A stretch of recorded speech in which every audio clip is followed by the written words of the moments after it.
Baiklah, nah ini yang paling penting. Jadi setelah teman-teman melihat, tadi kan saya share foto-foto jenis gendongan. Terus yang di gendongan-gendongan di foto-foto itu saya harus mengikuti panduan keamanan menggendong, yaitu namanya singkatannya adalah TICS. Nah, kenapa sih harus ada panduan begini? Karena ketika kita menggendong bayi, kita mengharapkan aktivitas menggendong itu selalu aman dan juga nyaman. Nggak hanya buat bayi, tapi buat penggendong juga. Kita tuh pengennya ini bermanfaat, bukan malah berbahaya.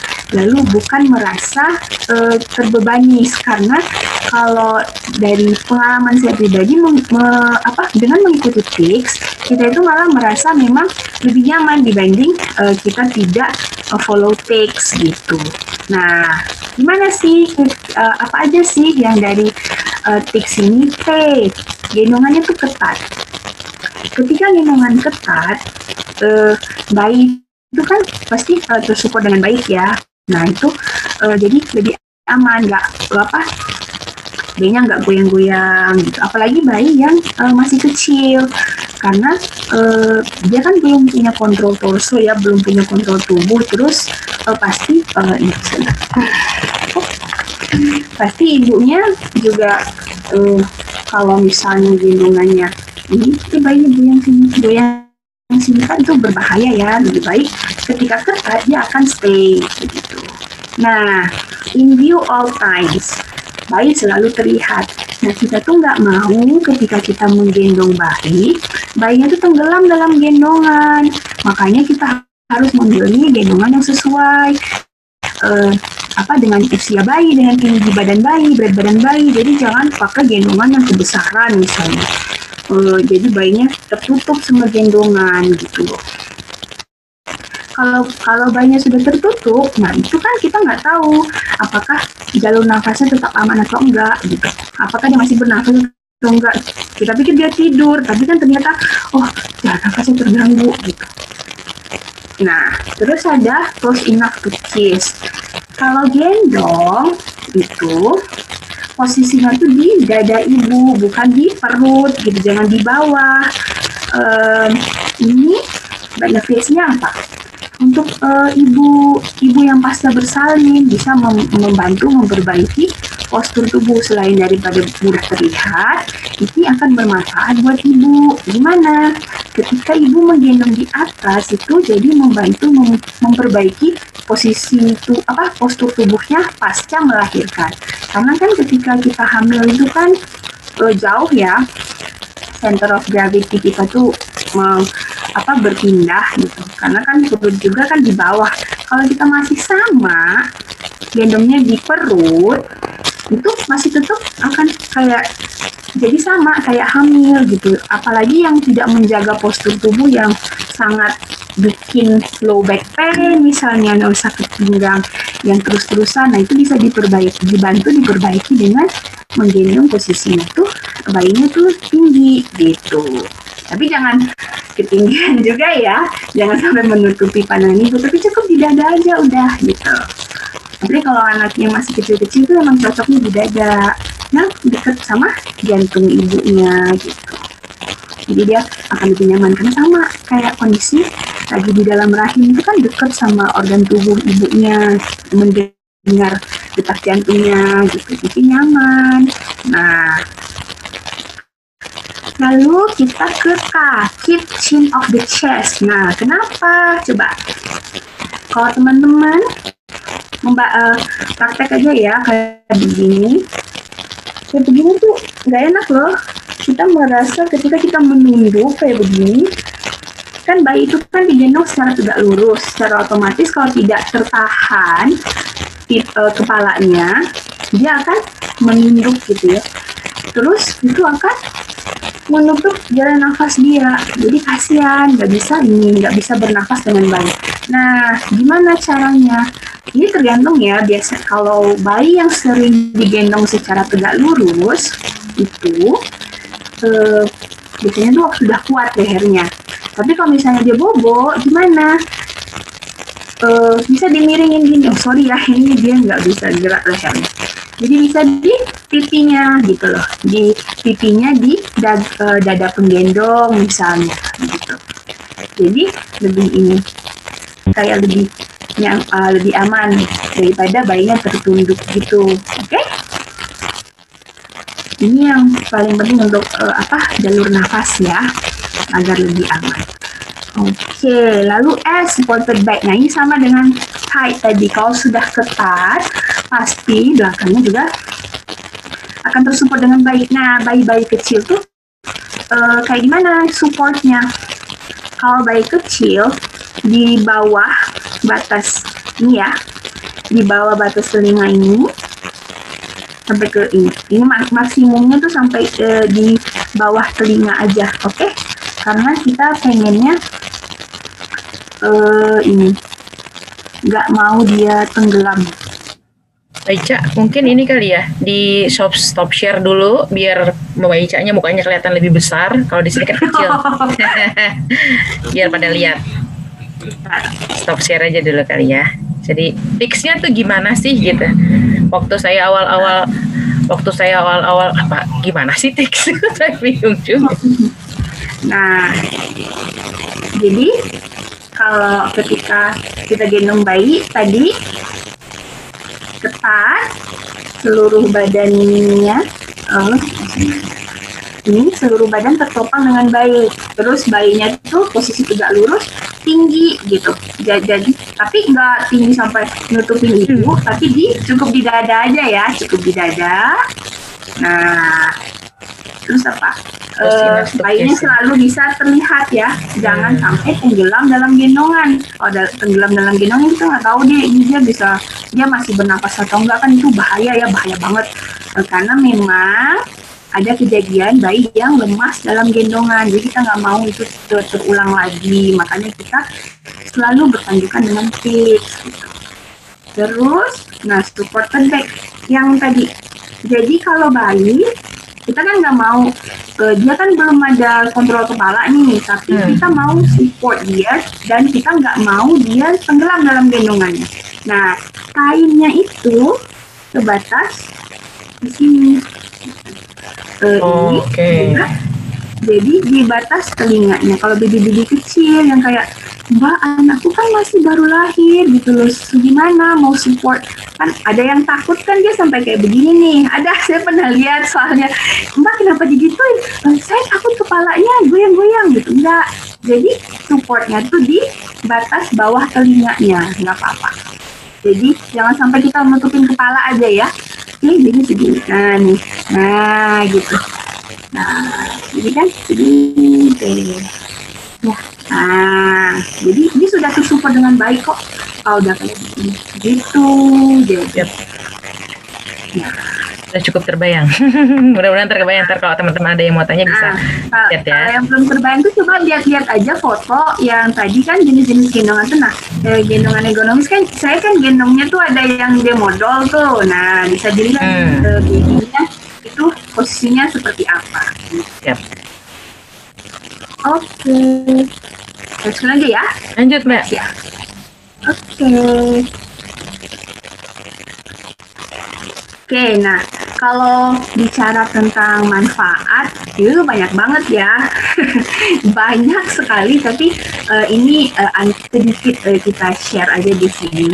Nah, kalau misalnya buat bayi, ini mostly buat bayi itu bonding sama orang tuanya. Mendukung pertumbuhan bayi yang sesuai dengan bentuk tubuh alami. Ini kalau saya mau cerita, kalau digendong tegak lurus seperti ini, kita itu memberi kesempatan kepada tulang belakang bayi dan juga tulang panggulnya untuk bertumbuh sesuai dengan kebutuhannya. Karena di sini kan tulang belakang kita itu kan terdiri dari ada bantalan tulang dan bantalan. Jadi ketika kita bertegakkan bayi seperti ini, dia itu memberi ruang, jadi bisa bertumbuh dengan baik. Nah, jangan pernah khawatir kalau misalnya, Mbak, saya pernah dibilangin mitos ya, itu nanti bayinya bungkuk kalau digituin.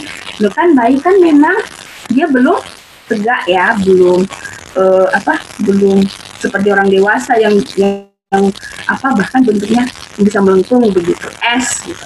Kan lebih ke bentuknya seperti ini. Tapi nanti dia akan tegak gitu. Nah, memang bayi akan tegak pada waktunya, tapi kita bisa support dengan menggendong tegak lurus, M-shape gitu. Terus menjaga kestabilan detak jantung dan tekanan darah bayi baru lahir. Ini lebih kepada ketika baby itu saat single skin gitu. Jadi bayi itu akan lebih stabil, terus meningkatkan intensitas menyusui. Jadi ketika bayi digendong itu tuh dia masih merasa, oh saya ini sama mama saya gitu loh. Ini loh mama saya yang dulu saya di dalam rahimnya, sekarang saya di luar, tapi walaupun saya di luar, di tempat yang terang, tempat yang bising, saya masih merasa nyaman karena ini masih mirip gitu, masih nyaman, masih kayak dalam kandungan, masih dalam rahim gitu. Nah, kalau misalnya buat penggendong, ini sangat-sangat penting buat ibu postpartum ya, menurutku, karena dengan menggendong, terus menggendongnya itu gendongan ergonomis, mempraktekkan tips yang benar, itu bisa bikin ibunya tuh juga nggak merasa terbebani ketika menggendong bayinya, karena kan dia sudah menggunakan semaksimal mungkin, terus jadi bikin ibunya lebih nyaman gitu. Terus ibunya juga kita bisa melakukan aktivitas sehari-hari. Nah kalau misalnya ada yang bilang, Mbak, anak saya itu nggak mau ditaruh, jadi mau digendong, jadi gimana? Ketika digendong seperti kan, kalau menurut saya sih bayi-bayi yang masih kecil, memang dia sangat-sangat membutuhkan ibunya, membutuhkan orang tuanya. Jadi kalau misalnya teman-teman merasa bayinya itu kalaupun tidur masih tetap mau digendong, ketika teman-teman sudah pakai gendongan yang benar, gendongan yang ergonomis, itu teman-teman bisa sambil duduk ya, sambil istirahat juga gitu, sambil, jadi ibarat bayinya itu dipeluk aja di situ, tangan tetap bisa bergerak bebas gitu, karena bayinya juga tetap topang dengan baik di dada, jadi nggak semelelahkan ketika kita harus begini terus gitu loh ya, jadi begini terus kan ini lebih melelahkan ya dibanding kita pakai gendongan. Nah, oke, ini kita, nah tips hemat dalam memilih gendongan. Jadi saya mau menyadari bahwa setiap orang punya kondisi masing-masing, jadi kemampuan setiap orang juga berbeda-beda. Jadi jangan pernah berkecil hati kalau kita merasa, aduh kok gendongannya tuh, kok gendongan ergonomis tuh kayak mahal banget sih. Sebenarnya kalau menurut saya harga gendongan lokal itu sudah sangat terjangkau karena harganya tuh sangat-sangat bervariatif ya, tapi kualitasnya insya Allah sudah sangat terpercaya. Apalagi kalau belinya itu memang gendongan ergonomis yang mereknya itu sudah memang established, yang sudah lama gitu, yang mereka juga pasti mementingkan kualitas juga. Dan yang penting teman-teman sesuaikan saja dengan budget masing-masing ya, jangan terlalu memaksakan. Gimana sih cara-caranya kalau pengen beli gendongan? Nah, mungkin di sini ada teman-teman yang hamil, jadi bisa teman-teman bisa menabung sejak hamil. Kalau misalnya pengen beli SSC merek X yang bisa dipakai dari bayi usia baru lahir misalnya, itu ada yang harganya 200-an.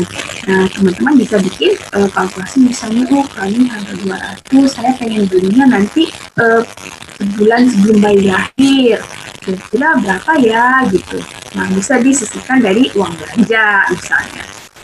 Terus, nah kalau yang misalnya sering dapat ada yang kayak inner circle-nya atau ada teman-teman ada anggota keluarganya yang kayak misalnya ada yang nikahan atau lahiran suka pada patungan beli kado, nah bisa dibuat permintaan kayak daripada mereka memberikan sesuatu yang belum tentu dibutuhkan, belum tentu terpakai, nah lebih baik ini dikasih tahu aja, oh saya pengennya gendongan ini dong. Kalau misalnya orangnya lebih ramai kan bisa dapat gendongan yang mungkin yang harganya agak lebih sedikit lebih tinggi misalnya. Terus, nah memilih jenis gendongan yang bisa digunakan sejak bayi baru lahir hingga usia toddler. Jadi kan tadi saya sudah share gendongan ada macam-macam jenis. Terus kalau misalnya pengen hemat sih memang belinya tuh yang bisa dipakai lama.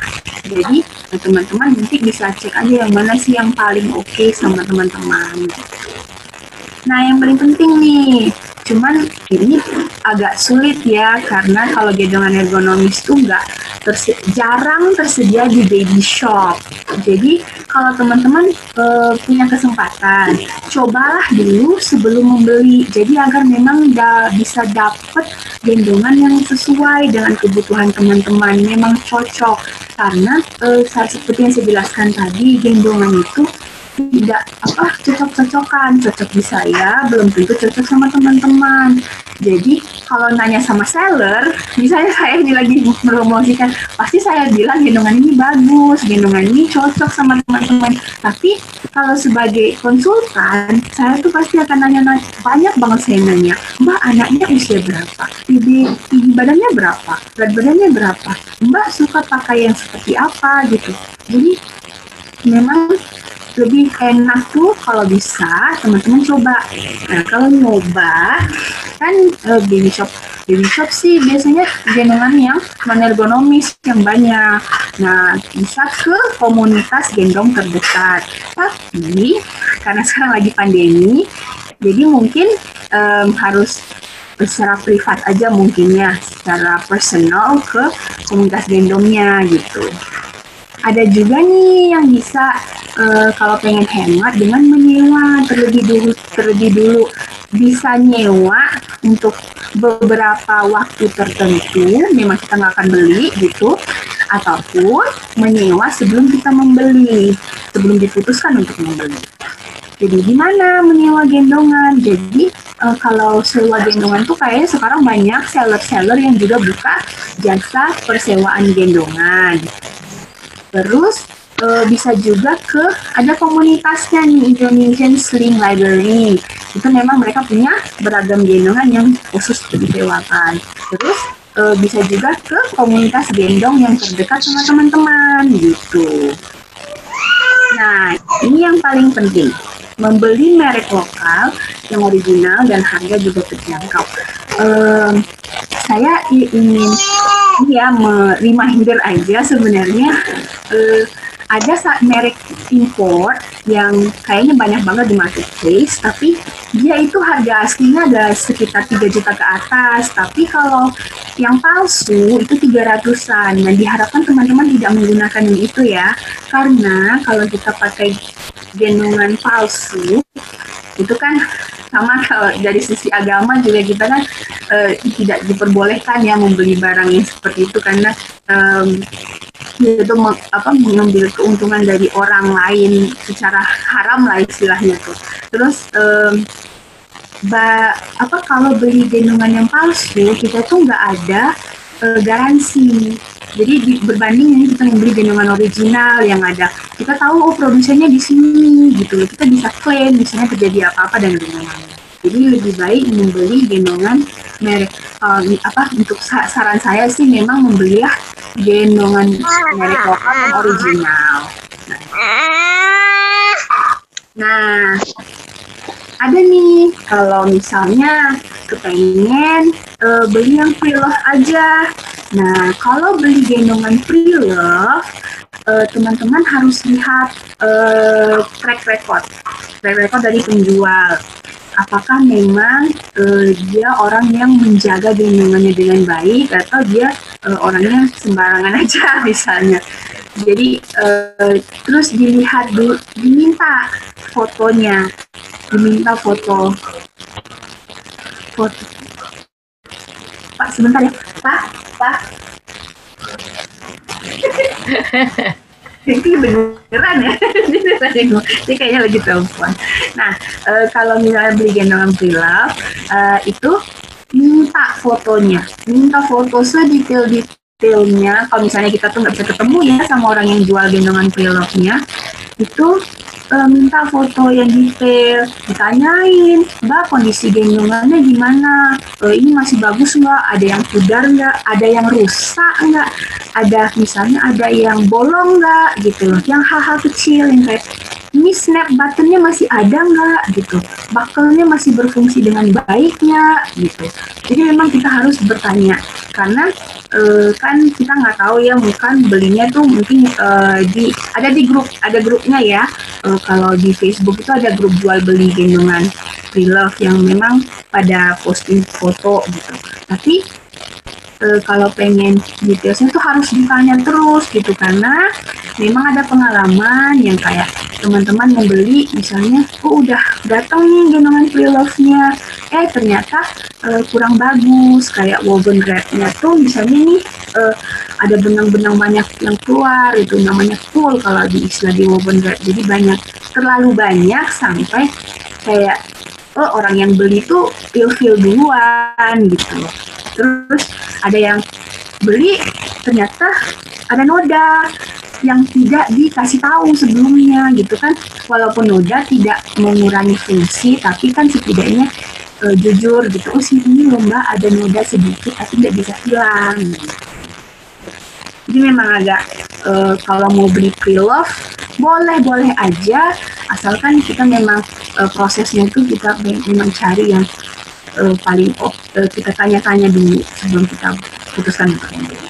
Terus, yang ini kalau misalnya teman-teman masih bingung pengen beli apa, masih kayak aduh yang mana ya, putusin yang mana, sudah punya budget segini nih tapi masih bingung, boleh berkonsultasi dengan konsultan menggendong, ikut kelas minum kayak begini. Jadi kan teman-teman punya gambaran nih, oh iya kayaknya yang cocok tuh seperti ini deh sama aku.